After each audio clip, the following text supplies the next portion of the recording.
Bobcats. Coming at you from the sunroom with my good friend Chloe. Go play, buddy. Oh, she sees something outside. I am here to read you a book. I love to read books to kids, and I've selected a book that my daughter Robin recommended. It was a book that her teacher at Buck Lake read to her in 5th grade. It's a picture book, but it's a lovely story with lovely pictures, and I'm going to share it with you today. It's called A Story for Bear. Here we go.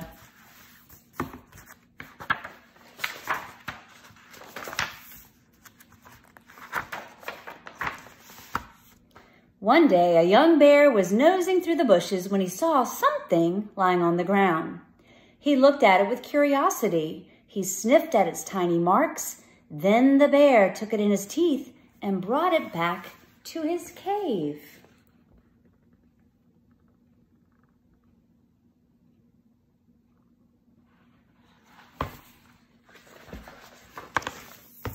Through the years, the bear looked at the paper with wonder. It seemed as far away and mysterious as the moon.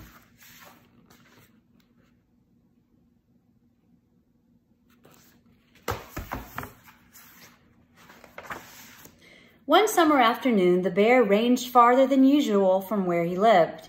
He followed his scent until he came to a clearing, and there he saw several strange things all at once.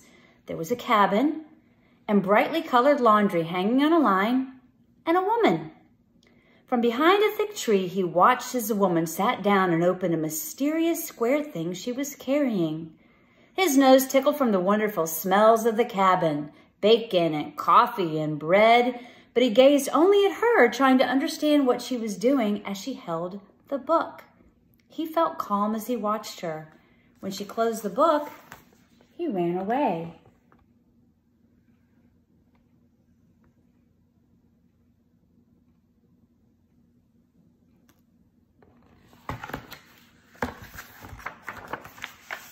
Day after day, he returned. He managed to get closer to her and watch from behind a near tree, his thick bare head just peeking around. He had never seen anything like this. Sometimes, as she gazed at the book, she laughed out loud. Other times, she lowered it and looked away, but without really seeing anything, he thought. Still other times, she appeared afraid and held it tightly. And once, when the sun slanted through the trees, he saw her place it gently on her lap and close her eyes. Later, she went into her cabin, and he lumbered slowly through the woods back to his cave. When he heard a blue jay call, he looked up quickly because he thought for a moment it was the woman laughing.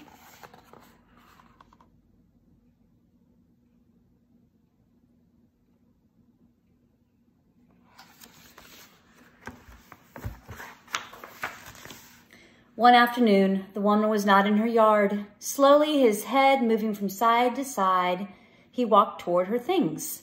With one big paw, he knocked the book off the pile to land face down in the dirt. He pushed it with his nose and scratched at its brown cover with his claws, trying to turn it over. Finally, one of his claws caught under the cover and the book flipped over, opened.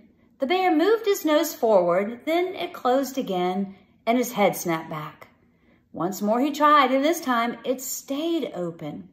He took 2 lumbering steps toward it and put his big head up close.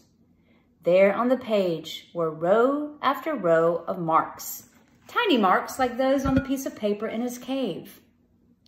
He stared at them while his nose filled with the scents of paper, glue, ink, and her touch. He didn't see the woman walking up behind him. When he finally heard her, his head swung around. For a moment, their eyes locked. The bear pawed once more at the book, then turned and ran away.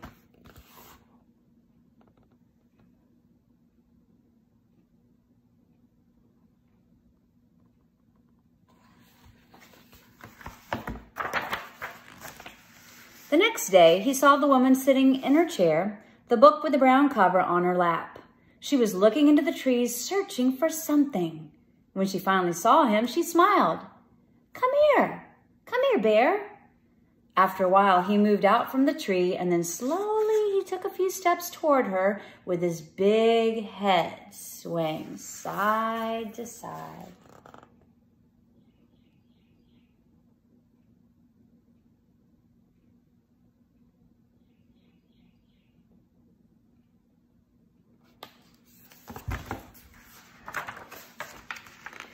When he grew near to her, but not so near that he couldn't run, he lay down and looked up at her. She waited a moment longer, then she carefully opened the book and softly she began to speak. "There once was a sailor," she read, "who had to travel for many years over the sea before he could return home." The bear gazed up at her as she said the words and turned the pages. He couldn't understand any of what she was saying, but as he listened to the sound of her voice, happiness washed over him like waves.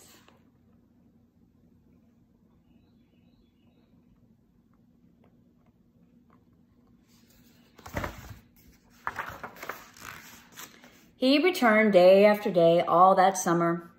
When she read in a fearful voice about the sailor getting lost, he felt afraid. When she laughed at how the sailor played tricks, the bear would feel strangely happy. When she read of his love, the bear looked up at the woman with wide eyes and watched as her gentle mouth formed the words. All the words she read made a story for her bear.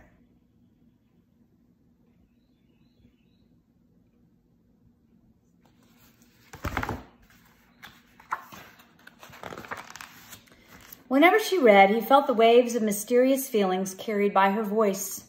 Sometimes her voice was soothing and the bear grew peaceful, and sometimes she sounded excited or scared and his hair bristled and he gave a low growl, and sometimes her sounds were tender and he looked up at her and watched her fingers gently lifting a page and a page and a page. These feelings often stayed inside of him as he lumbered back to his world at the end of the day, and sometimes in the babbling of a brook, he would think he heard her again and become quite happy.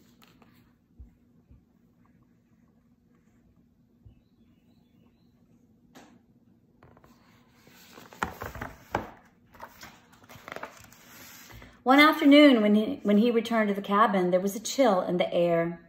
She put down her book, looked at the bear, and said, I wish you could read these books when I'm away for the winter."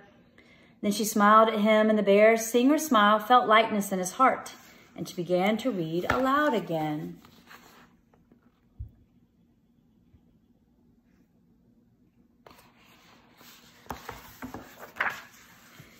When next he came, he was carrying something in his mouth.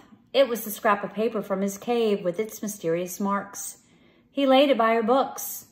"Bear?" she said. He knew by now that this was her word for him, and he lifted his head.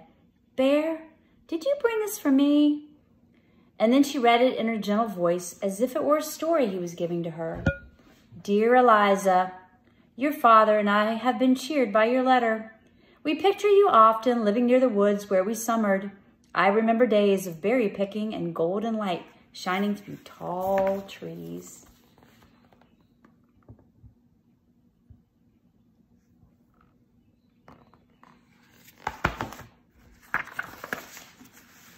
When the bear next returned, the leaves were changing color. When he reached the cabin, he saw what had changed there as well. She was not in her usual place waiting for him. The bear walked into her yard, taking a few steps and moving his big head from side to side. He walked this way up to where her chair had been. There, under the tree where she usually sat, were her books. There were many of them, more than he had ever seen, lying on a cloth, fallen leaves and pine cones on their covers. She had left them for him, along with a piece of paper, as if she'd wished he could read it. For my bear. He looked at what she left him with his big eyes closed. He understood he understood that she had gone as silence surrounded him.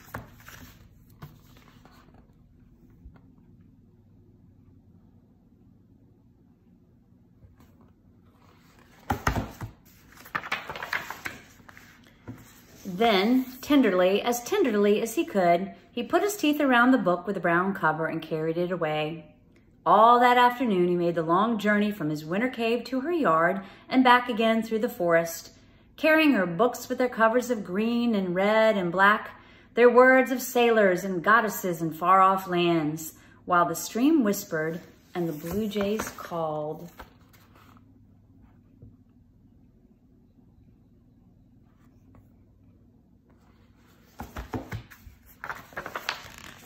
That night, as the moon rose like a white page with mysterious marks, he lay among the hard covers of her books. Finally, he slept. And while he slept, he heard her voice, gentle and near. She was telling him a tale of adventure and magic and love. And all that winter, before she came back in the spring, whenever he put his nose to the pages or touched the covers with his claws, she was right there.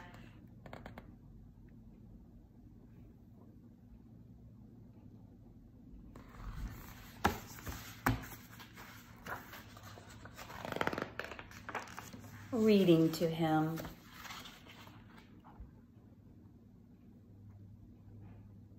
What a nice story with beautiful pictures. Just goes to show a good book can take you places. It can excite you and it can make you laugh, can make you cry. So I hope you can find a good book and find a great spot to read and enjoy it. See you later, Bobcats.